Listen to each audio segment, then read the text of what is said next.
I think there might be sustainable ways to do it. I don't think that we're very certain that our way is sustainable. Oh, I got another story about this. I actually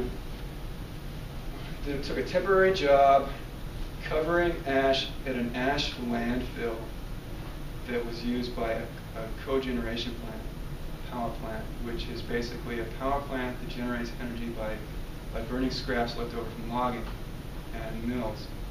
So what I was doing is the power plant generates mountains of ash, and since it's too expensive to haul the ash back out to the forest or to farm fields, they put it in a landfill.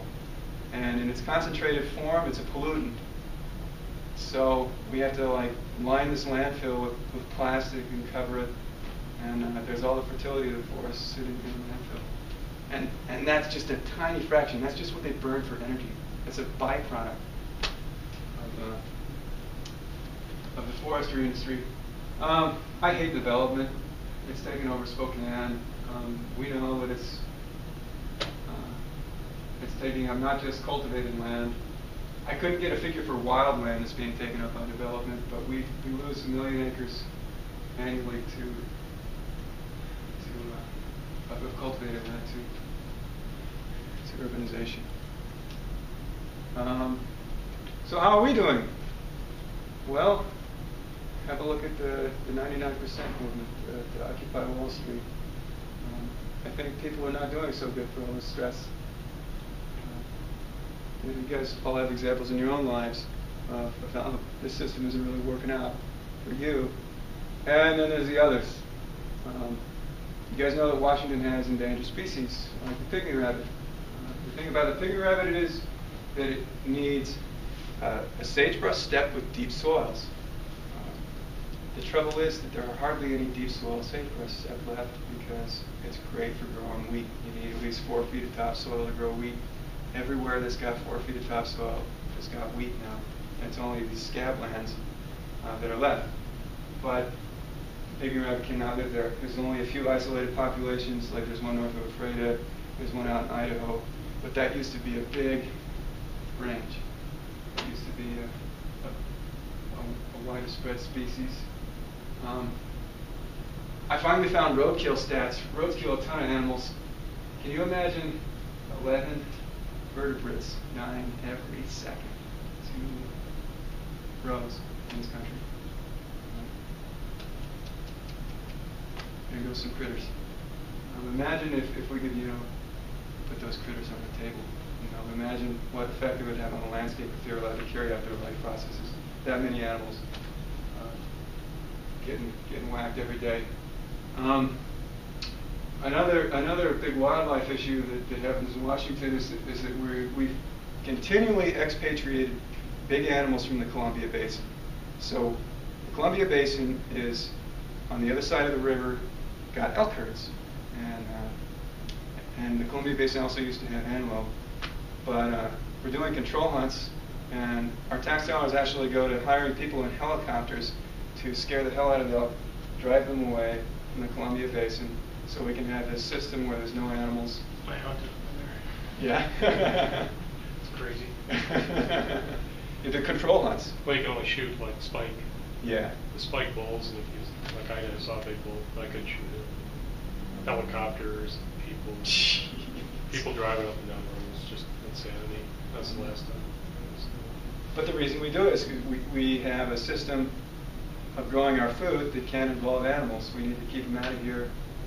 And we did the same thing to antelope. In fact, pronghorn antelope were until very recently totally expatriated from the state. There used to be enough of them that the Indians would conduct, roundups and round them up into corrals and call a few of them and have a meal. We lost them.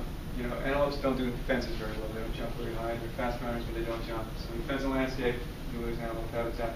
But recently, the Yakima Indians brought some antelope back. So there are now antelope in the state once again. I think that's really cool. We need to do more of that. Okay. Here's another way I want to illustrate habitat view. This is a normal scene in our society. You know, maybe I exaggerated it some of my cartoon. But I want to point out some ways that this is not a good human habitat. So the landscape's defoliated. You know, the air is hazy. There's little protection from the sun. If you want to be outside, you've got to wear all this protective clothing. You know, you need shoes to walk on the ground, which, you know, can be strewn with like gravel on concrete or glass or nails. You know, if you're white and you've got to be outside for very long, you've got to wear a hat because there's no shade. You're going to wear sunglasses. The work that we need to do, if you're, you know, a blue-collar worker, you're going to need gloves, tools to make a living. There's no clean water. Clean water's got to be piped in. Food's got to be purchased from importers.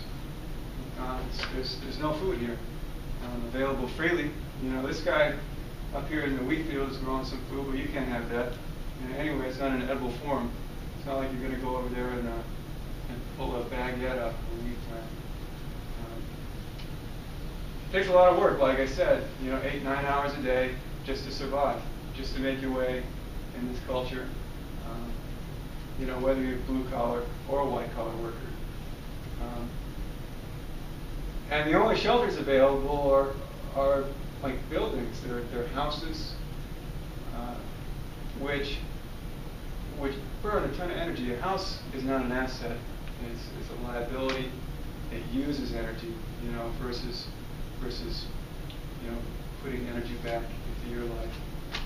You got to clean them, you got to light them, you got to heat them, you got to air condition them. Big pain in the butt. Waste has got to be hauled out. There's nowhere for the waste to go. And it's so complex. Well, you look at all these complex technologies that are needed just to survive in this system. I don't think it's a very nice atmosphere. So what am I proposing? What's the opposite of that? What's a habitat? Oh, here's an extreme example of a techno colony. I mean, how close are we getting to this? You know, somebody out in space needs all kinds of technology to survive. We're tending that way compared to where we came from. So, in a habitat, you maybe get some of your shelter and your shade from trees, and they cool the air. They provide all kinds of benefits. In a good habitat, and this isn't always true in nature, but we can foster this, is that there's no need for shoes. The ground is soft. There's no need for a lot of clothes because, you know, you're not worried about getting sunburned. You don't have to walk very far anyway because everything you need is relatively close by. You get clean water. You get food. Food is everywhere. There's not a lot of work to do. You know, hunter-gatherers work, you know, they're 4 hours a day when they're done. If there's waste, like if that guy throws his apple core into the woods, it's not going to hurt anything. If he decides to dig a cat hole over by that tree, it's probably going to benefit the tree. There are no wastes in a habitat. Everything recycles. And it's a pleasant, stimulating atmosphere. I think that wouldn't be such a bad life. And this doesn't have to be in the past. I wish I had illustrated this guy with a laptop in his lap. This could be the future. That's where we want to go.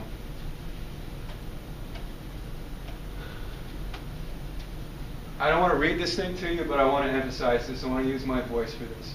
The species most in need of a refuge is our own. By neglecting to restore a habitat for ourselves, we perpetuate dependence on the same abusive and economic system which imperils all habitats. That goes back to what I was talking about earlier, the view that we are bad for nature, that we're destructive, that we need to set nature aside and do our own thing over here. It's not going to work in the long run. Our way of life destroys the environment. If we don't rely on the environment for our livelihood, we can only rely on this other system, and this other system will destroy the environment. It'll eliminate the ocean for us.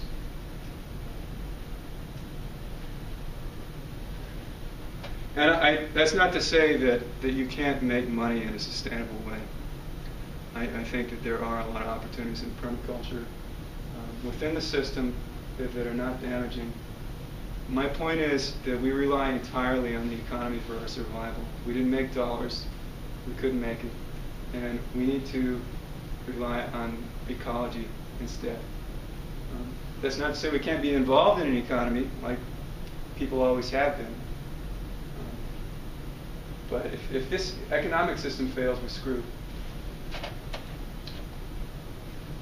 All right, we're going to kind of change gears here, but we just kind of gone over the shortcomings of civilization and how we're going to overcome those. So we said a couple of things. We need to look at the deep past, and we need to look at design systems to learn how to better meet our needs.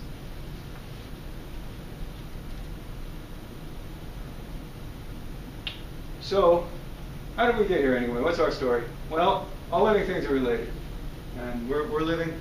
So we go back at least 3 billion years, where the first life, when the first life is thought to have existed.